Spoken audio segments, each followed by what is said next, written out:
Make me earn it. It's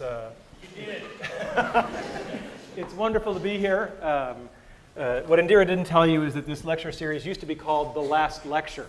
If you had one last lecture to give before you died, what would it be? I thought, damn, I finally nailed the venue, and they renamed it. So, in case there's anybody who wandered in and doesn't know the backstory, my dad always taught me when there's an elephant in the room, introduce them. If you look at my CAT scans, there are approximately 10 tumors in my liver, and the doctors told me 3 to 6 months of good health left. That was a month ago, so you can do the math. I have some of the best doctors in the world. So that is what it is. We can't change it, and we just have to decide how we're going to respond to that. We cannot change the cards we are dealt, just how we play the hand. If I don't seem as depressed or morose as I should be, sorry to disappoint you. And I assure you, I am not in denial. It's not like I'm not aware of what's going on. My family, my 3 kids, my wife, we just decamped. We bought a lovely house in Chesapeake, Virginia, near Norfolk, and we're doing that because that's a better place for the family to be down the road. And the other thing is I am in phenomenally good health right now. I mean, it's the greatest thing of cognitive dissonance you will ever see is the fact that I am in really good shape. In fact, I'm in better shape than most of you.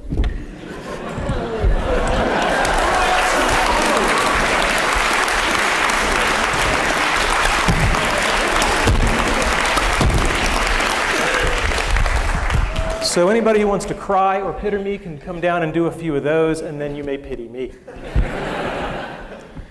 All right, so what we're not talking about today. We're not talking about cancer, because I spent a lot of time talking about that, and I'm really not interested. If you have any herbal supplements or remedies, please stay away from me. And we're not going to talk about things that are even more important than achieving your childhood dreams. We're not going to talk about my wife, we're not talking about my kids, because I'm good, but I'm not good enough to talk about that without tearing up. So we're just going to take that off the table. That's much more important. And we're not going to talk about spirituality and religion, although I will tell you that I have experienced a deathbed conversion. I just bought a Macintosh.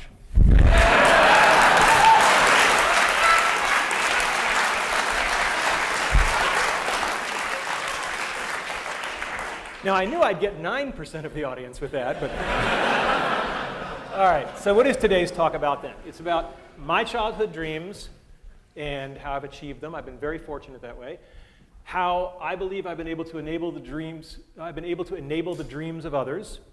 And to some degree, lessons learned. I'm a professor. There should be some lessons learned. And how you can use the stuff you hear today to achieve your dreams or enable the dreams of others. And as you get older, you may find that enabling the dreams of others thing is even more fun. So what were my childhood dreams? Well, I had a really good childhood. I mean, no kidding around. I was going back through the family archives, and what was really amazing was I couldn't find any pictures of me as a kid where I wasn't smiling, right? And that was just a very gratifying thing. There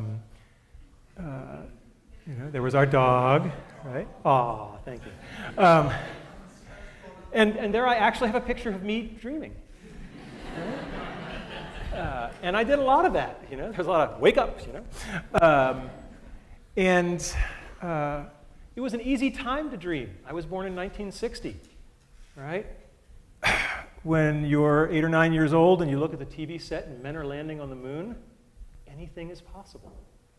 And that's something we should not lose sight of, is that the inspiration and the permission to dream is huge.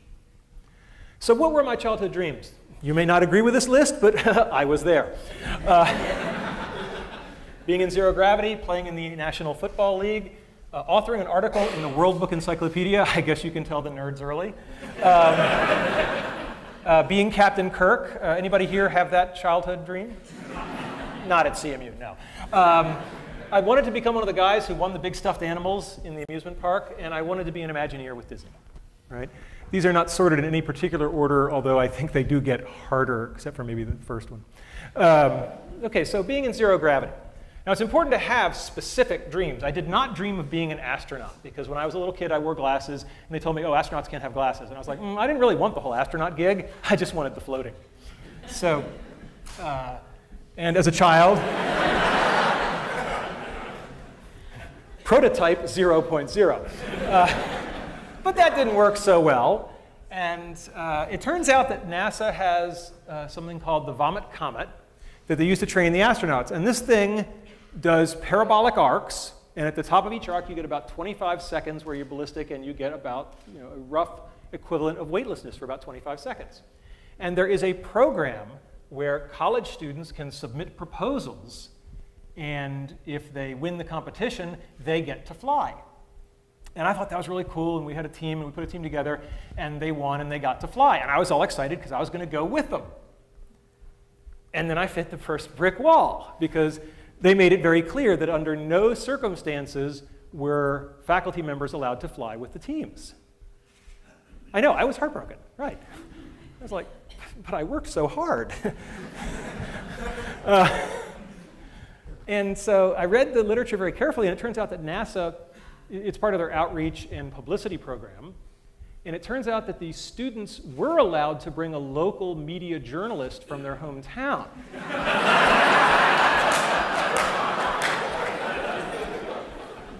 And Randy Pausch, web journalist. It's really easy to get a press pass. So I called up the guys at NASA, and I said, I need to know where to fax some documents. And they said, what documents are you going to fax us? So I said, my resignation as the faculty advisor, and my application as the journalist. And he said, that's a little transparent, don't you think?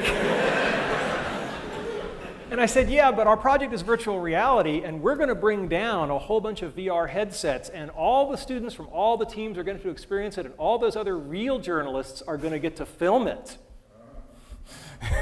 Jim Foley's going, ah, you bastard, yes.